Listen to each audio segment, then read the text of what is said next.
Public से जुड़े मुद्दों को लोगों के बीच में किस भाव से उठाया जाए और सरकार तक पहुंचाया जाए, सरकार को जगाया जाए, बताया जाए, वो काम हम अनवरत कर रहे हैं। बिहार के सबसे बड़े पुलिस विभाग के मुखिया डीजीपी, या हर राज्य में डीजीपी ही होता है, विनय कुमार साहब साथ बैठे हुए हैं। तो मैं अपने सवालों का सिलसिला शुरू करूंगा। हम लोग थोड़ा डिस्कस भी कर रहे थे। तो पहला सवाल ये सर कि पुलिसिंग कितनी बदली है, क्योंकि जब आप 1991 में आए होंगे सर्विस में, अभय आनंद सर के साथ आपने उनके जूनियर के रूप में काम किया। आप आज खुद पुलिस मुखिया हैं बिहार जैसे राज्य के, जो कभी जंगल राज कहा जाता था। तो जंगल राज कितना मंगल राज में बदला है और पुलिसिंग कितनी बदली है, सबसे पहले आपकी टिप्पणी चाहूंगा सर। देखिए, पुलिस की जो चुनौतियां हैं वो हमेशा बदलती रहती हैं। एक जमाना था जब डकैतों, दस्युओं के गिरोह से बिहार काफी आक्रांत था। ऊपर रखिए सर। शाहाबाद इलाका हो या चंपारण का इलाका हो, सर्वी चंपारण में रहे हैं, काफी चुनौतीपूर्ण तरीके से वहां दस्युओं से जूझे थे सर। तो एक दौर वो था जब दस्यु सम्राटों का पूरा दौर था। उसके बाद फिर एक फिरौती हेतु अपहरण का दौर आया 90s में या 2000 के आसपास। फिरौती हेतु अपहरण से पूरा राज्य आक्रांत था। एक से एक फिरौती हेतु अपहरण के कारण दर्ज होते थे और पूरी पुलिस उसी में लगी रहती थी। फिर नक्सली समस्या काफी विकराल रूप धारण की। नक्सली समस्या से हम लोग काफी जूझे, पूरा बिहार और जो अभी झारखंड है। नक्सल समस्या काफी विकराल रूप धारण की हुई थी और पूरी पुलिस की जो ऊर्जा थी और जो पूरे संसाधन थे वो नक्सल समस्या से जूझने में लगा हुआ था। अभी नक्सल समस्या एकदम जीरो पे आ गया है। इधर कई वर्षों में कोई हिंसक घटना नहीं हुई है और जो बचे हुए जो नक्सली हैं उन पर अभी लगातार अभियान जारी है। कल भी गया में काफी सारे डेटोनेटर्स वगैरह बरामद हुए हैं, जो लैंड माइंस वगैरह है। और इस वर्ष करीब 6 महीने में हम लोगों ने पिछले पूरे वर्ष से अधिक संख्या में नक्सलियों को गिरफ्तार किया है। शस्त्र बरामद हुए हैं, AK-47 वगैरह। तो नक्सल घटनाएं नहीं है। नक्सल घटनाएं तो बिल्कुल देश के गृह मंत्री अमित शाह भी कहते हैं कि हमने नक्सल की समस्या पे काबू पा लिया, और अब लोग मानने भी लगे हैं कि नक्सलिज्म पे काफी हद तक सरकार ने कंट्रोल कर लिया है, केंद्र सरकार और राज्य सरकार ने आपसी सहयोग से। लेकिन मोहन भागवत जी का दशहरे पे भाषण चल रहा था, एक बहुत अच्छी बात उन्होंने कही कि जिस तरीके से नक्सलवाद पे हमने काबू कर लिया, लेकिन सामाजिक न्याय को हमें और आगे बढ़ाना होगा कि आगे आने वाले दिनों में इस तरह की समस्याएं कभी पैदा न हो। तो ऐसी स्थिति में चूंकि कह सकते हैं कि बिहार एक चैलेंजिंग स्टेट रहा है हमेशा से, और अलग अलग तरह के क्राइम रहे हैं। जैसे आपने अपहरण वाली घटना बोली तो मुझे ध्यान आया, उस पे प्रकाश झा की हमारे भी बहुत अच्छे मित्र हैं और डिस्कशन होता रहता है। तो बहुत ही एक रियलिस्टिक मूवी बनाई थी उन्होंने, बिहार को पूरे तरीके से उस मूवी में उतार दिया था उन्होंने। तो अपहरण उद्योग जब होता था, अब तो खैर ना के बराबर रह गया, लेकिन एक वक्त में अपहरण उद्योग के लिए बिहार जाना जाता था। तो पुलिस के रहते ये धंधा इतना फला फूला कैसे? देखिए, जैसा कि मैंने आपको बताया कि चुनौतियां बदलती रहती हैं। दस्युओं से आक्रांत था बिहार, उसके बाद फिर फिरौती हेतु अपहरण से आक्रांत रहा, और अभी फिरौती हेतु अपहरण के पूरे वर्ष में 25-30 कांड दर्ज होते हैं। वो भी कोई ऐसा चर्चित कांड नहीं दर्ज होते हैं। और हाल के दिनों में आपने देखा होगा कि 3 घंटे 6 घंटे में बरामद भी हो जाते हैं, सभी अपराधी गिरफ्तार हो जाते हैं। इधर हाल के दिनों में 5-10 हुआ है, तो उन सभी में हमारी उपलब्धि घंटों में बरामदगी हो जाती है। तो फिरौती हेतु अपहरण और नक्सल समस्या को समाप्त करने में बिहार प्रथम राज्य था और सबसे आक्रांत हम थे। मेरा पहला पोस्टिंग था चतरा SP 95-96 में। चतरा उस समय पूरे देश में सबसे ज्यादा आक्रांत था। उस समय छत्तीसगढ़ में नक्सली समस्या पनप रही थी हल्की सी। उस समय जो सुकमा वगैरह जिला है वो सब नक्सल समस्या से पूरी तरीके से मुक्त था। तो चतरा उस समय काफी हॉट था। उसके बाद मैं करीब 7-8 साल उन जिलों में ही रहा। नक्सल वाला जो जिला था, पलामू, गढ़वा वगैरह, चतरा, हजारीबाग में कमांडेंट था। तो नक्सल समस्या को मैं काफी नजदीकी से देखा। उसके बाद भी मुझे एसपी की हत्या हो गई थी 2005 में मुंगेर में। तो मुंगेर एसपी के तौर पे चुनाव कराने के लिए मैं गया था। काफी शांतिपूर्ण ढंग से चुनाव हुआ था। फिर मोतिहारी एसपी में था, तो वहां दिन में हजारों की संख्या में नक्सली पूरे थाना, मधुबन अंचल गार्ड और बैंक्स वगैरह दिन में 1 बजे लूट लिए थे। 2005 की घटना है।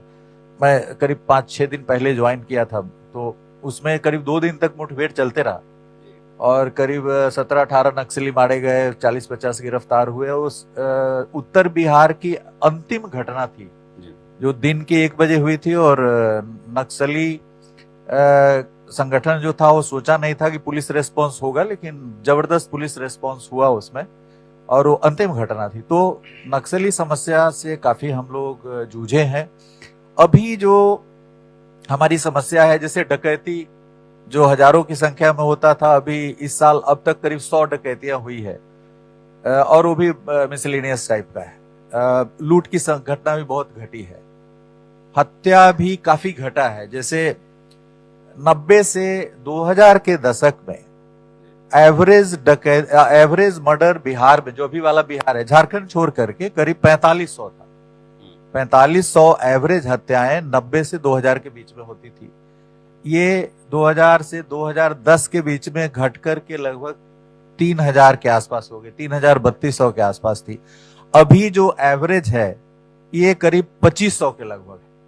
तो आप देख रहे हैं कि हत्या की घटनाओं में भी, जबकि पॉपुलेशन बढ़ा है, जनसंख्या 1.5 गुनी से अधिक हुई है इस अवधि में, लेकिन हत्या की एब्सोल्यूट घटना की मैं बात कर रहा हूं, वो घट करके एवरेज एनुअल करीब 2500 के आसपास है, जो करीब 4500 हुआ करता था, लगभग आधा हो गया है। लेकिन एक एक हत्या की घटना को समाज बड़ी उद्वेलित हो उठती है। एक एक घटना को समाज, एक भी हत्या की घटना को सहन करने की स्थिति में नहीं रहती है, क्योंकि एक एक लाइफ महत्वपूर्ण है, एक एक जीवन महत्वपूर्ण है। इसलिए उद्वेलित होती है, पूरी जनता उद्वेलित हो जाती है। और हाल के दिनों में जो मर्डर की कुछ घटनाएं हुई है, जैसे पारस हॉस्पिटल में हुआ था, गोपाल खेमका का हुआ था, तो इन सभी में 2-3 दिनों के अंदर में ही सभी अपराध कर्मियों को गिरफ्तार करके, और हम लोगों ने चार्जशीट भी कर दिया है। बल्कि गोपाल खेमका वाले केस का ट्रायल भी शुरू हो गया, कॉग्निजेंस हो गया, चार्ज फ्रेमिंग हो गया, गवाही हो रही है। पारस वाले में भी चार्जशीट होने वाला है तुरंत। एक घटना हुई थी डकैती की, बड़ी चर्चित घटना इस साल की, आरा में तनिष्क लूटकांड हुआ था, उसमें टाटा तनिष्क ज्वेलरी में। तो उसमें हम लोगों ने पूरे भारत वर्ष से करीब 26 डकैतों को पकड़ के, और चार्जशीट हो गया है, उसका भी ट्रायल चल रहा है, उसका भी हम लोगों ने 2 महीने में ट्रायल करा दिया है। तो सबसे बड़ी जो चुनौती अभी है वो हत्या नहीं है। हत्या की घटनाएं होती है और उसमें हम रिस्पॉन्स करते हैं। सबसे बड़ा अभी जो समस्या अभी उभर के सामने आया है वो है साइबर अपराध का। उस पर भी हम 2-4 सवाल आपसे लेंगे। एक और सवाल मन में आ रहा है कि यूपी और बिहार, कहा जाता था कि बाहुबलियों का स्टेट है, और इसमें बिहार के बाहुबली पूरे दुनिया में, देश में छाए। अब कोई बाहुबली बचा है या पुलिस ने सबको ठंडा कर दिया? नहीं, अब सबसे बड़ा बाहुबली पुलिस ही है। वैसा कोई बाहुबली उस तरह का कोई बाहुबली बचा नहीं है, और उस तरह के संगठित अपराध अभी नहीं हो रहे हैं। जो हत्याएं हो रही है वो किसी न किसी दुश्मनी के ख्याल से और उसी परिप्रेक्ष्य में हो रही है, या प्रेम प्रसंग वगैरह के सिलसिले में हो रही है घटनाएं। कोई उस तरह का ऑर्गेनाइज क्राइम जैसी चीज अब नहीं है। तो जैसे मैंने अपने संबोधन में कहा, ओपनिंग रिमार्क्स में, कि दुनिया बदल रही है, तो दुनिया के बदलने के पीछे तकनीक का बहुत बड़ा योगदान है। तकनीक ने एक तरफ बदला है तो एक तरफ चुनौती भी खड़ी की है। तो जो साइबर अपराध आपने कहा, बिहार के बगल, मतलब एक तरह से एक्सटेंडेड बिहार ही कह लीजिए, पहले बिहार ही था, झारखंड अलग हुआ। जामताड़ा एक जगह है जो पूरी दुनिया में छा गया, और मुझे भी आश्चर्य लगता है कि गांव में लेहनी के खेत में बैठ के दुनिया में कहां से फिशिंग कर लेते हैं और वो प्रतिभा, वो टेक्नोलॉजी, वो तकनीक आती कहां से है? वो कैसे इतना सोफिस्टिकेटेड तरीके से, कि जब तक जैसे आंखों का सुरमा चुरा लेना, ऐसे लोगों के मोबाइल से पैसा उड़ा लेते हैं इतना टैलेंट और इतनी टेक्नोलॉजी कैसे पहुंचती है वहां पे, थोड़ा उस पर प्रकाश डालें सर। देखिए, इसमें जो अभी जेन अल्फा और जेन बीटा वगैरह जो नए बच्चे आ रहे हैं वो काफी टेक सेवी हैं। और जामतारा तो अब पुराना हो चुका है। जैसे हमारा नवादा जिला है, नालंदा जिला है, शेखपुरा है, जी। Even for that matter Supaul में भी जी। सुपौल में अभी हम लोगों ने पिछले 1 महीने पहले एक लड़का जो 10+2 पास है, वो पहले एक CSP चलाता था, ग्राहक सेवा केंद्र चलाता था, 10+2 पास है, कोई बहुत बार इंजीनियरिंग टेक्नोलॉजी नहीं किए हुए, और वो 21 साल उसकी उम्र है। वो करीब 12 कंट्री भ्रमण कर चुका है, वियतनाम, चाइना, थाईलैंड, कंबोडिया। और वो एक सिम बॉक्स टेक्नोलॉजी आया है साइबर अपराध में, सिम बॉक्स। वो करीब 7,000 सिम का जुगाड़ किया। पहले आइडेंटिटी थेफ्ट किया, आइडेंटिटी आपका आधार कार्ड और ये सब फिंगरप्रिंट वगैरह सबका जुगाड़ लगाया। और इसके लिए आजकल इतने से जो एक कॉमन सर्विस सेंटर, जिसको वसुधा केंद्र कहते हैं, जहां पर जो जनरल पब्लिक जाती है, अपना इंटरनेट फैसिलिटी है, तो ये जो वसुधा केंद्र है वहां से, और फिर जगह जगह पे गांवों में विभिन्न योजनाओं में सहयोग करने के लिए वो आइडेंटिटीज चुराते हैं, आईडी चुराते हैं। लोग लगे हुए हैं, काफी सारे लोग। और इन चुराए गए आईडीज के आधार पे वो सिम लेते हैं।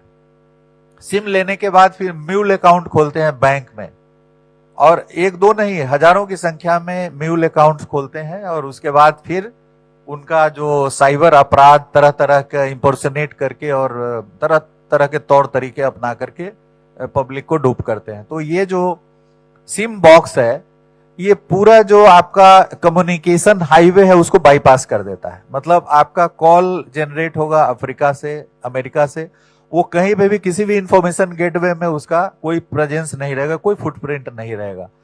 और फिर वो कॉल लैंड करता है यहाँ सिम बॉक्स पे। वो सिम लगाया हुआ है, करीब 7,000 सिम लगाया हुआ था इसने।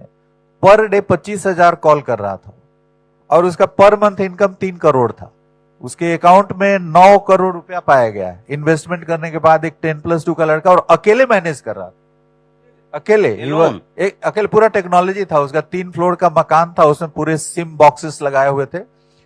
तो ये सिम बॉक्सेस को हम लोगों ने काफी विश्लेषण करके BSNL से भी सहयोग हमने लिया, और इस तरह के सिम बॉक्सेस अभी बनारस में पिछले सप्ताह हम लोगों ने जब्त किया है, आरा में जब्त हुआ है। तो यही नहीं है, बल्कि इस तरह के साइबर अपराध अभी हमारा सबसे बड़ा चैलेंज है। और बिहार शायद एकमात्र राज्य है जहां के हर जिले में साइबर थाना 2023 से कार्यरत है। उसके पहले हम लोग एक CCSMU, cyber crime and social media monitoring unit start किए थे, उसको हम लोगों ने कन्वर्ट किया है। और हमारे सभी 40 जिले के थाने हैं और 4 रेल थाने हैं, सभी में साइबर थाना कार्यरत है। और साइबर थाना का जो थाना प्रभारी है हमारा, वो DSP रैंक का पदाधिकारी है। और सभी के सभी 44 जो है वो IIT से, NIT से बीटेक किए हुए हैं। एक भी उसमें आर्ट्स ग्रेजुएट नहीं है, बल्कि सभी टेक्नोलॉजी वाले हैं। और वो करीब 4-5 महीनों में इन्होंने जबरदस्त काम किया है। और अभी करीब 1200 से अधिक, पिछले साल 400-500 साइबर अपराधी गिरफ्तार हुए थे। इस बार 7-8 महीने में हम लोग करीब 1,500 साइबर अपराधी पकड़े हैं इस तरह से। और इन लोगों ने, जैसे आधार ऑथेंटिकेशन, एक वैशाली से एक लड़का पकड़ा गया है जो आधार ऑथेंटिकेशन का उसका पूरा पैराफर्नेलिया है। आधार ऑथेंटिकेशन आप जिस चीज के लिए कराना है वो ऑथेंटिकेट कर देगा और आपका काम हो जाएगा। तो ये साइबर अपराध जो है, ये अभी का सबसे चुनौतीपूर्ण अपराध है। और इसको डील करने के लिए भी अभी हमने कल ही परसों हमारा एक cyber crime and cyber security vertical, एक अलग इकाई हम लोग गठित कर चुके हैं, नोटिफिकेशन हो गया है। तो साइबर वर्टिकल ये हेड होगा ADG रैंक के पदाधिकारी के द्वारा। एक अलग से सेपरेट यूनिट का गठन हमने करा दिया है, नोटिफिकेशन भी हो गया है, कार्यरत हो जाएगा 1 सप्ताह के अंदर। उसके बाद साइबर में हम लोग काफी अच्छा कर रहे हैं अन्य राज्यों की तुलना में। और हमारा जो साइबर का जो 1930 का कॉल सेंटर है, उस कॉल सेंटर में प्रतिदिन 7,000 से 8,000 कॉल लैंड होते हैं। और हम लोग करीब 12,000 साइबर केस इस साल लगभग एक्सपेक्ट करें कि अभी तक 7,000-8,000 दर्ज हो गया है।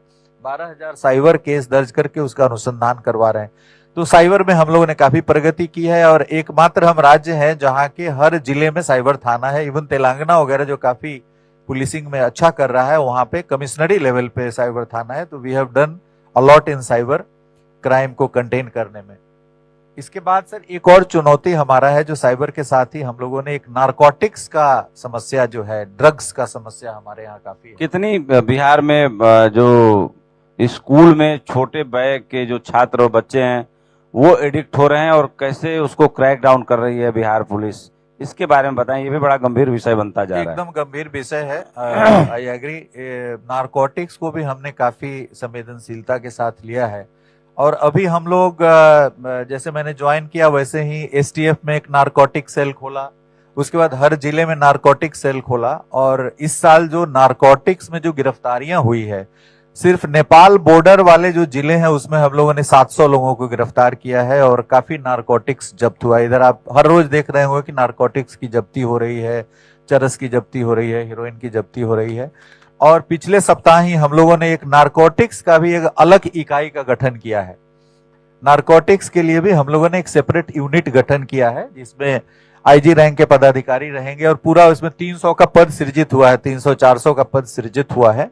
तो इन समस्याओं को डील करने के लिए हम लोग सेपरेट वर्टिकल पुलिस के अंदर, पहले भी तो नारकोटिक्स सेल रहा होगा बिहार पुलिस के पास? नहीं, पहले आर्थिक अपराध इकाई में उसमें था। सर के नेतृत्व में ही 2011 में सीआईडी से अलग पृथक होकर के एक आर्थिक अपराध इकाई गठन हुआ था। Economic offence wing. Economic offences wing. The economic offences wing आर्थिक तरह तरह की आर्थिक अपराध को भी डील करता है, एग्जामिनेशन फ्रॉड्स वगैरह को डील करता है, मूर्ति वगैरह चोरी होता, बहुत सारा उसका मैंडेट है। इसके अतिरिक्त तो उसको नारकोटिक्स और साइबर का भी जिम्मेवारी उसी को था। तो अभी आर्थिक अपराध इकाई से अलग पृथक कर साइबर वर्टिकल अलग से सृजित हो गया है और नारकोटिक्स वर्टिकल भी सृजित हो गया है, नोटिफिकेशन हो गया। अभी जो नई भारतीय न्याय संहिता आई है उसमें काफी सुधार किया गया है। अभी मैं आपसे चर्चा भी हो रही थी और पढ़ने को भी मिला कि बिहार पुलिस भी बहुत हद तक अपराधियों के जो प्रोसीड ऑफ क्राइम है, अपराध से कमाए पैसे हैं, क्योंकि क्रैक डाउन करना है तो पूरा करना है, क्राइम का सफाया करना है तो पूरा करना है ताकि जड़ से वो कमजोर हो। तो आप लोग भी सुन रहे हैं कि प्रॉपर्टियां जब्त कर रहे हैं और कार्रवाई कर रहे हैं, इसके बारे में थोड़ा बताएं। देखिए, पहले जो पीएमएलए 2005 में लागू हुआ, prevention of money laundering act, तो उसमें जिला पुलिस को सख्ती नहीं प्रदान की गई थी। हम लोग अपने मामलों को चिन्हित करके, जो क्राइम प्रोसीड्स वाले थे, जो प्रेडिकेट ऑफेंस की तरह परिभाषित थे, और उसके बाद आर्थिक अपराध इकाई को नोडल बनाया गया था। उसके माध्यम से हम लोग ईडी में प्रस्ताव भेजते थे। अब ईडी के पास अन्य प्राथमिकताएं रहती हैं, तो उसमें त्वरित गति से कार्रवाइयां बड़ी तेजी से हुई थी और बिहार प्रथम राज्य था जिसने पीएमएलए के तहत संपत्ति जब्ती में काफी कारगर कार्रवाई अभयानंद सर के नेतृत्व में ही प्रारंभ हुआ था। उस समय हम लोगों ने किया था, उसका काफी व्यापक प्रभाव पड़ा था अपराध पर। अभी हम लोगों ने केंद्र सरकार से रिक्वेस्ट भी किया था कि जिला पुलिस को भी, बिहार पुलिस को भी, स्टेट पुलिस को भी ये शक्ति मिलना चाहिए पीएमएलए के तहत कार्रवाई करने का, लेकिन वो विचाराधीन था काफी समय से। इस बार जब नए कानून बनाए में नया कानून जो आईपीसी सीआरपीसी था, उसकी जगह पे काफी सारे परिवर्तन हो रहे थे, तो उसमें मैं भी सीआईडी में था, तो सीआईडी से करीब 2 दर्जन मीटिंग्स में पार्टिसिपेट करने का मौका मिला।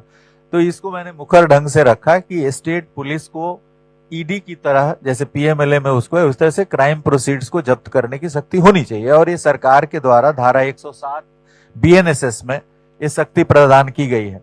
तो मैंने दिसंबर में ज्वाइन करते ही इस प्रावधान को लागू करने के लिए आदेश निर्गत किया। उसके बाद अभी राज्य सरकार के स्तर से भी नोटिफिकेशन हो गया है और हम लोगों ने करीब 1700 मामले चिन्हित किए। 1700 में से करीब 402 मामले, अभी तक जो फिगर है 402 मामले में हम लोगों ने प्रस्ताव तैयार करके इंस्पेक्टर, डीएसपी, एसपी के स्तर से अप्रूवल करके न्यायालय में हम लोगों ने प्रस्ताव समर्पित कर दिया है। करीब 70 से 80 मामलों में न्यायालय द्वारा नोटिस निर्गत किया गया है अपराधी को कि आप एक्सप्लेन करिए। 14 दिनों के अंदर में उन्हें एक्सप्लेन करना है कि ये संपत्ति आपने कैसे अर्जित की है।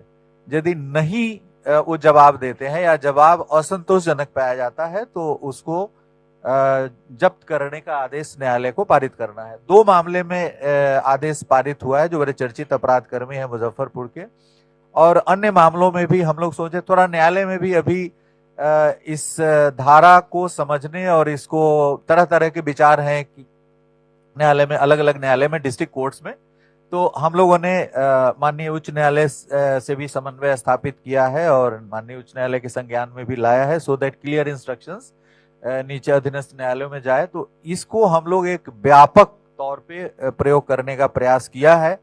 अभी तक सफलताएं मिली है, लेकिन आने वाले दिनों में इसको और धारदार बनाने की हम कोशिश करेंगे। किसी भी अपराध से यदि आप संपत्ति अर्जित करते हैं तो संपत्ति आपका नहीं है, वो संपत्ति जब्त होगा और उसको विक्टिम्स के बीच में डिस्ट्रिक्ट मजिस्ट्रेट को वितरित कर देना है। यदि विक्टिम्स आइडेंटिफाइड है कि अपराध से विक्टिमाइज हुआ है कोई व्यक्ति, तो उसके अंदर वितरित करना है, और यदि विक्टिम आइडेंटिफाइड नहीं है तो सरकार के खजाने में वो राशि जमा हो जाएगी। चूंकि बातचीत का सिलसिला चल रहा है, पुलिस में आपका भी एक बहुत लंबा कैरियर हो चुका है, यानी 1991 से लेके सीधे 2025 का अगर समय जोड़ा जाए तो करीब करीब अब 35 साल होने को आ रहा है।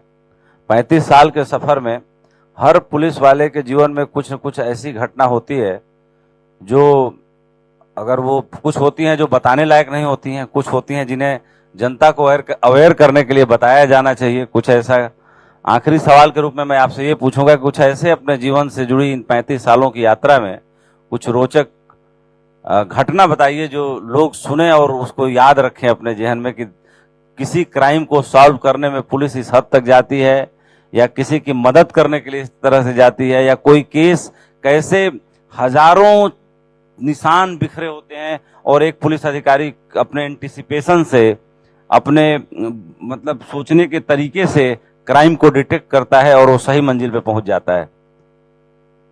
ये क्राइम डिटेक्शन एक बड़ा ही एक जटिल चीज है। कब क्या क्लिक कर जाए वो कहना बड़ा मुश्किल होता है। और मैं जब ट्रेनिंग में था भागलपुर में, तो जब मैं थाना प्रभारी था, सबौर थाना प्रभारी, तो भागलपुर भी काफी अपराध से ग्रसित था। तो एक हाई स्कूल के हेडमास्टर थे, उनके बच्चे का अपहरण हो गया। छोटा बच्चा करीब 6 साल का था, उसका अपहरण हो गया। तो इसको मैं काफी चैलेंज के तौर पे लिया, और उसमें मैं भी नया था, ट्रेनिंग में था। और नॉर्मली होता था कि जो थाना अध्यक्ष, आईपीएस वाले थाना अध्यक्ष बनते थे, तो रेगुलर थाना अध्यक्ष भी समानांतर क्रम में वो भी फंक्शनल रहता था, और जो आईपीएस थाना प्रभारी होते थे वो उसी की छत्र छाया में काम करते थे। तो मैंने एसपी से अनुरोध किया कि सर मैं स्वतंत्र रूप से थाना प्रभारी की तरह काम करूंगा। तो वो जो थाना, अच्छा मेरी पोस्टिंग भी हुई थी थाना ट्रेनिंग के दौर पर। एक बड़ा नरसंहार हो गया था 7-8 लोगों का, तो सड़क जाम था, उसमें काफी जनता उद्वेलित थी। तो शाम में एसपी साहब ने घोषणा किया कि अब आपके थानेदार सिपाही से प्रमोटेड दरोगा नहीं रहेंगे बल्कि आईपीएस ऑफिसर रहेंगे। तो इसी पर जाम हटा। तो एक बड़ी जिम्मेवारी के साथ मैं वहां पे थाना ट्रेनिंग शुरू किया। दियारा में भी काफी, रिवराइन एरिया में काफी क्राइम्स थे, तो वहां पे हॉर्स, भागलपुर में घोड़े का एक प्लाटून था, तो मुझे घोड़े चढ़ने का भी काफी शौक था। एनपीए में भी हॉर्स राइडिंग का पाठ्यक्रम रहता है, सिखाया जाता है। तो भागलपुर में करीब 30-32 घोड़े थे। तो एक डीएसपी थे नवल किशोर सिंह, जो भी रिटायर हो गए, वो डीएसपी प्रोबेशनर थे, और मैं दोनों मिलकर के दियारा एरिया में रात में 3 बजे निकल के और पूरा सुबह 8 बजे तक हॉर्स पेट्रोलिंग वगैरह करता था। तो दियारा के क्राइम्स में कई सारे जो गिरोह थे वो पकड़े गए, गिरफ्तार हुए, कानून के दायरे में आए। तो ये मैंने कर लिया था। उसके बाद ही जैसे ही ये खत्म हुआ दियारा क्राइम जो नरसंहार हुआ था उसमें, तो ये अपहरण हो गया बच्चे का।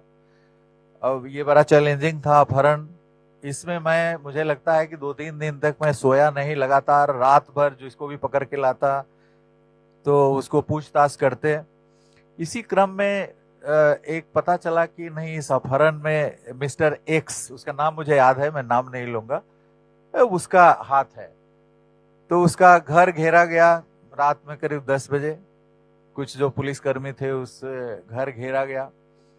संयोग से वो अपराध कर्मी घर से कूद करके भागा, और मैं भी उस समय फिटनेस काफी अच्छा रहता है, एनपीए से ट्रेनिंग करके आदमी आता है, तो मेरे पास पिस्टल था, मैं पिस्टल अपने खोसा हुआ था, तो करीब 1 किलोमीटर चहेट करके उसको मैंने पकड़ा और पटक करके उसको पटके हुए थे। उसके पास भी हथियार था, मेरे पास भी हथियार था, और मैं अकेला वहां पे था अंधेरे में, मैं और अपराध कर्मी दोनों था। मुझे लग रहा था कि आज पता नहीं, बड़ा तगड़ा था, मैं पतला था उस समय, करीब 56 किलो वजन था, अभी तो ज्यादा है, करीब 75-80 किलो है। तो मैं बड़ी जोर से चिल्लाया, काफी जोर से चिल्लाया, एकदम जितना साउट हो सकता है, क्योंकि थोड़ा सा डर भी हो गया था कि पता नहीं इसके पास भी हथियार है, हमसे बड़ा तगड़ा है, डबल वजन 70 किलो का था। काफी डरा। तो मेरे पास एक बॉडीगार्ड के तौर पे बिना शस्त्र वाला एक लड़का था, लाल टोपी वाला रिक्रूट था, वो काफी दौड़ करके वहां पे आया, लेकिन अपराधी का वजन हमसे ज्यादा था, तो वो 1 किलोमीटर दौड़ने में पूरा थक गया था, उसके पास एकदम स्टेमिना उतनी नहीं थी। ऊर्जा स्टेमिना नहीं बची थी। तो मैंने उसका हथियार लिया, उसके बाद फिर उसको लेकर के पूछताछ हुआ, पूछताछ हो करके फिर मैं गया सबौर औद्योगिक थाना है वहां पे इंडस्ट्रियल एरिया है, तो वहां बड़े बड़े अबैंडन्ड कैंपसेस थे, ऊंची ऊंची दीवारें थी, 4 दीवारी थी। तो वहां पे मैं गया, तो मुझे पता नहीं कुछ ऐसा लगा कि इसी में रखा होगा। वो कुछ बताया कि सर हम यहाँ पे आकर के छोड़ दिए थे, यहाँ दूसरे को हैंड ओवर कर दिए, हमें यहाँ से नहीं पता है कि यहाँ कहाँ रखा हुआ है। तो वहां जाकर के काफी देर, आधे घंटे मनन किया, उसके बाद हमें लगा कि इसी में हो सकता है, this is the place where he can be hidden. तो उसमें बाउंड्री को मैंने अकेले स्केल ओवर करके और अंदर कूदा। संयोग से मैंने जहां पे लैंड किया, उसी के 5 गज की दूरी पे एक चटाई बिछा हुआ था, एक झोपड़ी था पूरी बाउंड्री के अंदर इंडस्ट्रियल एरिया में, वहां 5 अपराध कर्मी बैठे हुए थे, हथियार भी रखे हुए थे और बच्चा भी बीच में था। फिर मैं दोबारा फंस गया, एक वहां फंसा, फिर यहाँ उसी दिन रात में फिर दोबारा फंस गया यहाँ पे। अंदर अकेला हूं मैं, और कोई पुलिसकर्मी उतना दीवार फांद करके अंदर नहीं गया, मैं अकेला था। अंदर गया, फिर मैंने चिल्लाया काफी जोर से, मैं चिल्लाया तो 1-2 सिपाही अंदर आए, और अपराध कर्मी फिर दीवार फांद के बाहर फांदने लगे, तो बाहर वो गिरफ्तार हो गए 3, एक अंदर छुप गए, और वो बच्चा वहां पे अकेला मिल गया। तो मैंने बच्चे को गोद में लिया और उसको बरामद किया। एसपी साहब को मैं गया, बताया कि ये अपहरण का केस सॉल्व हो गया है, सभी अपराधी गिरफ्तार हो गए हैं, तो काफी शाबाशी दिए। मैं 2010 में आईजी भागलपुर के तौर पे गया, तो वहाँ वो बच्चा इंजीनियरिंग में पढ़ रहा है, एनआईटी में पढ़ रहा था, तो उसके फादर को मैंने लोकेट किया और सब और थाना पे गए। तो बहुत अच्छा लगा, सुखद अनुभूति हुआ कि उसको मैंने उस समय बरामद की, मारा भी जा सकता था।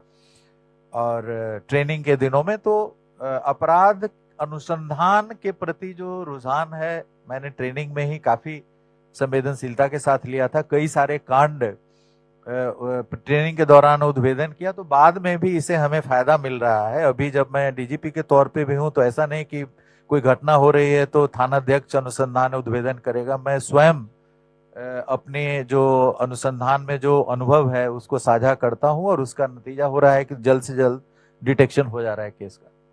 तो सर, समय तेजी से भाग रहा है। आपने भारत एक्सप्रेस के इस कॉन्क्लेव के लिए बहुत अच्छा और लंबा टाइम निकाला। बार बार हमारे एंकर इशारा कर रहे हैं, तो बहुत आभार आपका। और आपसे चाहूंगा कि 2 मिनट रुकें, आपको थोड़ा भारत एक्सप्रेस की ओर से हमारी एक किताब भी मैं चाहूंगा कि अगर हो तो हमको दिया जाए सर के बहुत लिए। बहुत धन्यवाद, थैंक यू सो मच। तो मोमेंटो देकर सम्मानित करेंगे सीएमडी उपेंद्र राय सर, डीजीपी विनय कुमार जी। बेहद खास ये पल, और डीजीपी साहब ने जो बातें बताई हैं, शायद बिहार को एहसास हो गया होगा कि कानून व्यवस्था भी दुरुस्त है। एक बार तालियां होनी चाहिए।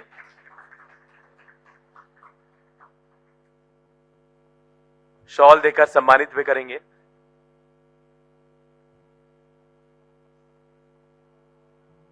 बिहार में कानून व्यवस्था की जिम्मेदारी डीजीपी सर के ऊपर, और बाखूबी निभा रहे हैं इसे।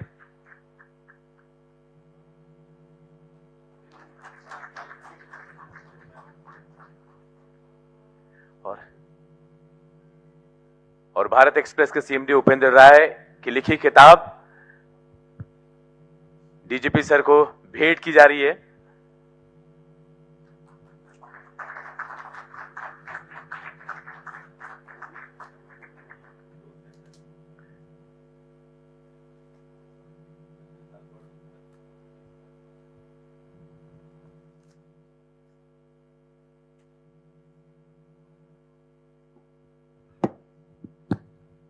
तो ये किताब जिसे खुद हमारे सीएमडी उपेंद्र राय जी ने लिखी और ये किताब डीजीपी साहब को दी जा रही है।